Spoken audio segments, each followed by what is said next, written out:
Hi, I'm Jeffrey Driscoll, coming to you from Edmonton.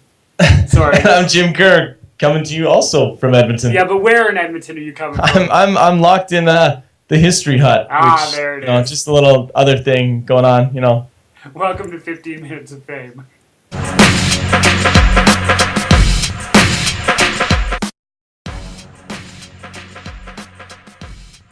Well, let's start with actually probably the biggest story of the week is the Grey Cup, Jim. The CFL season came to an end this weekend with the 99th Grey Cup. The BC Lions won it 34-23. What did you think of the game? And really, did the Winnipeg Blue Bombers ever have a chance? You know what? It was kind of underwhelming at the start. Not much going on. A field goal here and there. Then it was kind of underwhelming because BC pulled away. There was a bit of excitement at the end as Winnipeg kind of mounted a late comeback, but in the end, I think it was pretty clear that BC was the better team. And as we said last week, it pains us to say it, but the BC Lions deserve and were favorites and pulled through in this Grey Cup. It absolutely does pain us to say it. You're absolutely right. There was a play with about 30 seconds left in the second quarter before the end of the first half where Winnipeg threw, could have had a touchdown but had to settle for a field goal. I thought that might have been the turning point, but then they didn't get it then, so that was really the end of it, I thought, after that. And Odell Willis could have, just couldn't hang on to an interception at about the 5. Could have had a touchdown there. Yeah. They go for the onside kick near the end. It doesn't pay off. They have to give up a field goal there, which really put it out of reach. But it was at least entertaining near the end. The first part of the game, there wasn't much going on. Yeah, exactly. All right, Jim, just because we mentioned the other half of the story so many times, let's talk about Sidney Crosby making his return to the NHL. I don't know if you noticed, it wasn't a very big story when he came back on, but let's at least, better late than never, get our reaction on it. What did you think of his opening night, at least? It took him like 5.5 minutes to score. I thought this guy was supposed to be the best player in the world. No kidding. Mario Lemieux comes back and he scores on his first shift. Crosby had to wait for his second shift. What's he doing? Yeah, that's. But that aside, it was a pretty good opening drive for him. That was almost perfect storyline to have him come back and score 2 goals and 4 points.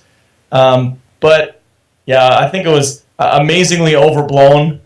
Oh my God! It's almost the best part of it is that storyline is over with. Oh, no kidding. He took a few hits. He's back. His brain didn't fall out of his ear or anything like that. He's okay. Everything is right in the world once again.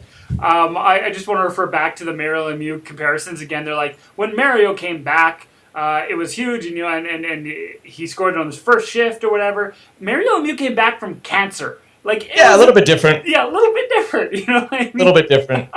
Now, it's no secret here, Jim, that we at 15 Minutes of Fame love early season stats. So it's a real treat that we get to do it all over again, even though about a quarter of the season is done.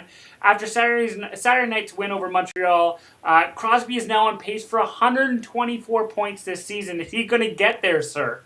Well, there's a lot of season left. He's a bit inconsistent, though. Right. 4 points one night, no points the next night. What's that about? What Crosby are we getting here? Yeah, exactly.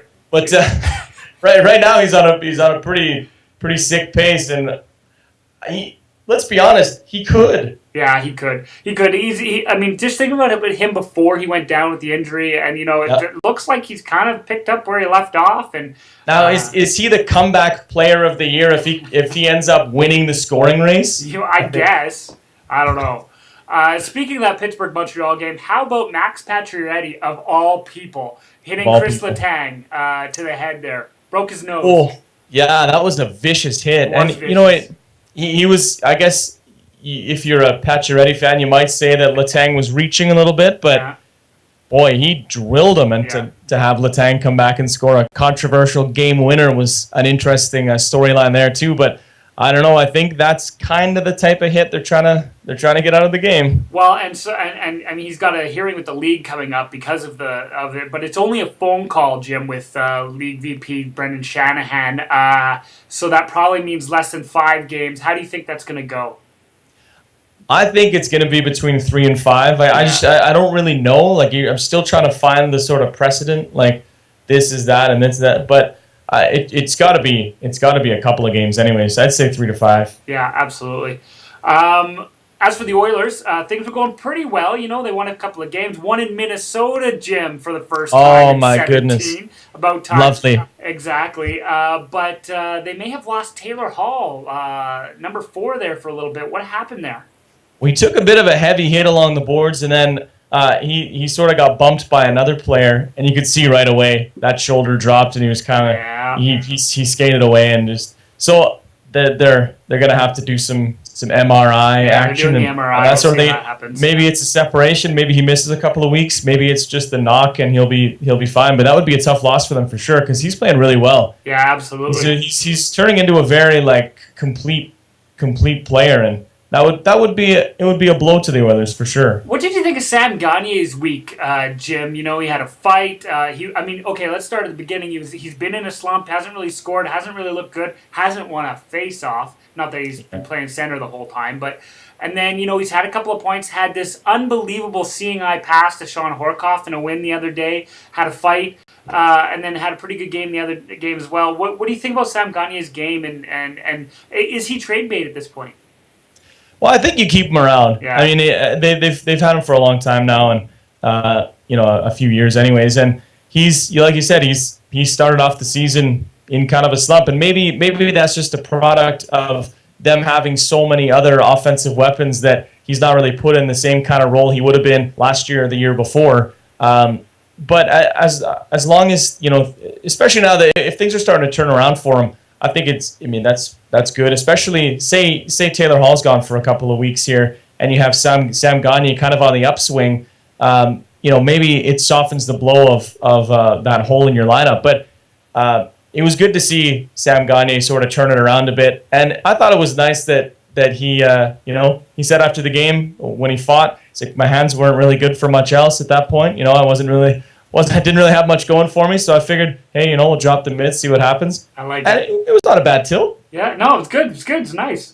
The other big news in the world of sport this week is that, Jim, there will be an NBA. No, better yet, let's do this. There will be a Christmas this year, Jim, because the NBA is playing on Christmas Day. The players and owners reached a tentative deal late on Friday night, ending the 149-day lockout. What was going on there? Well, it sounds like the players are going to get 51.2% of that BRI, the basketball-related income, and that was a massive sticking point. I think they still gave up quite a bit, 5 or 6%.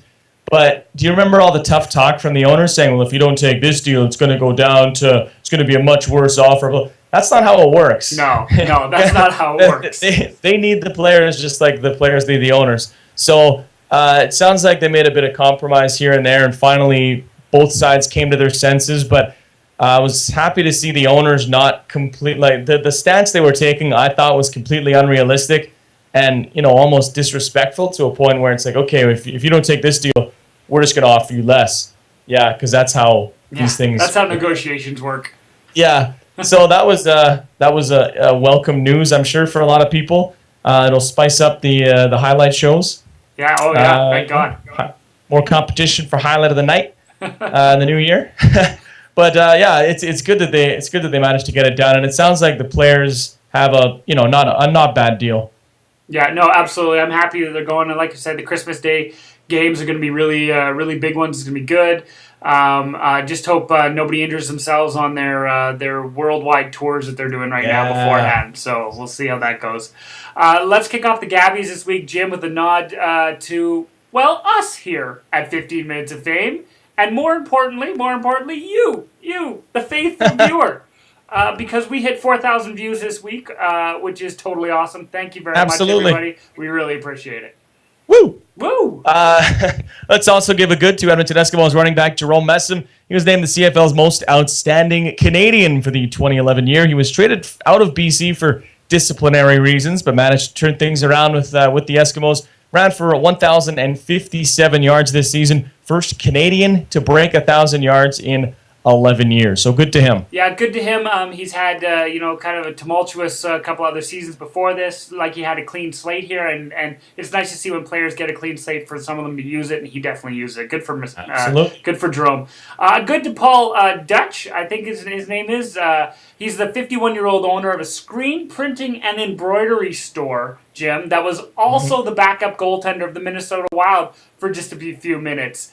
They couldn't get their AHL goaltender up until about a half hour before the game started, so they had Deutsch in there, probably sweating bullets. The guy, Jim, didn't start goaltending till he was 31 years old.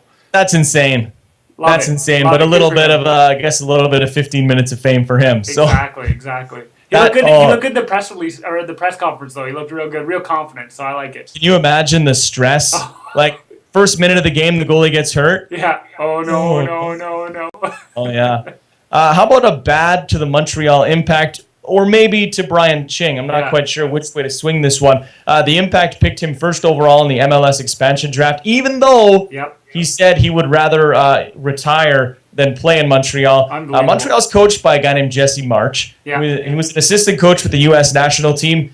Ching was one of the final cuts ahead of the 2010 World Cup. He says he'll never get over that snub. So we'll see what happens there. Listen, I know all you viewers out there, a lot of you like soccer. I understand it. And, hey, I love the World Cup. I love watching soccer when it's real. But, they just seem like such wusses. Like, they're not going to get over a snub. This guy's going to get paid millions and millions of dollars. Like... it's the MLS, so maybe not. Good point. Maybe not millions, but there you go. I'd be mad. Yeah, I wouldn't want to. Especially to come out and say ahead of time, they shouldn't pick me because I'm going to retire if brutal. They do. We have to give a bad to Finland's Pro Hockey League for doing its best KHL impression this week. It started with a pretty good tilt between a couple of guys, then broke out into waves, Jim, of line brawls. It's also kind of a good, though, because they did set a record for penalty minutes with 439. Jim, there are actually only 60 minutes in a hockey game. I don't know if you knew this, but... I've heard as much. So 439 is quite the achievement. Yeah, I don't know if you saw it, Jeff, but if you didn't, you can see it on our YouTube page. Absolutely. But wow. Like they dropped the puck and guys just like jumped into each other. It wasn't like a bunch of guys like stood back and shook off the mitts, and no, they like came together like it was something special. I gotta wonder what the referees are thinking. Like the referees gotta know that there's about to be a line brawl. Like, should you even drop the puck, or like are you forced to drop the puck? Like drop the puck or ring the bell. Yeah, that's right. Exactly. Finally, Jeff, a bad to Ndamukong Suh, who was ejected from a game on Thursday for stomping on a guy's arm. Afterwards, he tried to play it off like he had no idea what happened. He said he was just trying to remove himself from a bad situation. But then after that, he did admit on Facebook, of all places, he apologized and said he's got to, stop doing that sort of stuff. It's also, it was one of the big moments of that game because the Packers ended up beating the Lions and improving to 11-0, but one of their best players gets tossed for something stupid, and he's probably going to get suspended. Definitely going to, yeah. Definitely. Yeah. No, absolutely. That's bad for him. That's a good on you, though, for being able to pronounce his name. So congratulations. Yeah. That's good for you. Thank you. This week, our punchline is Samoan rugby coach Mathew Vaea. He got into some trouble for treating the Rugby World Cup like a holiday and going out and getting smashed, Jim. What's the punchline on this? His punishment, he was fined 100 pigs. 100 pigs, was he? 100 pigs. I think, though, he actually just paid a fine and apologized instead. But it's interesting that kind of punishment is handed out in the first place. Yeah, I love it. We're going to move on to quick hits here. Shaq tweeted a while ago that he wanted to fight Jose Canseco and asked Dana White, of all people, to make it happen. This week on Twitter, Canseco accepted the invitation, Jim. What's more likely, Canseco and Shaq squaring off, or our much maligned and made fun of on 15 Minutes of Fame fight Pacquiao versus Mayweather?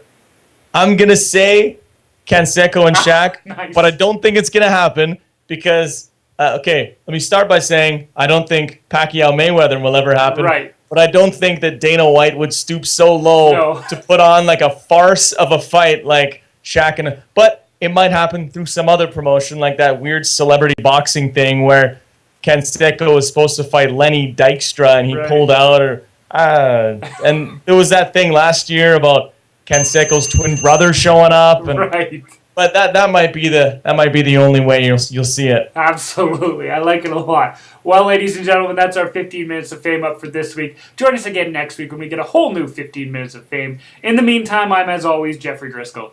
And I'm Jim Kerr. Have a good week, folks.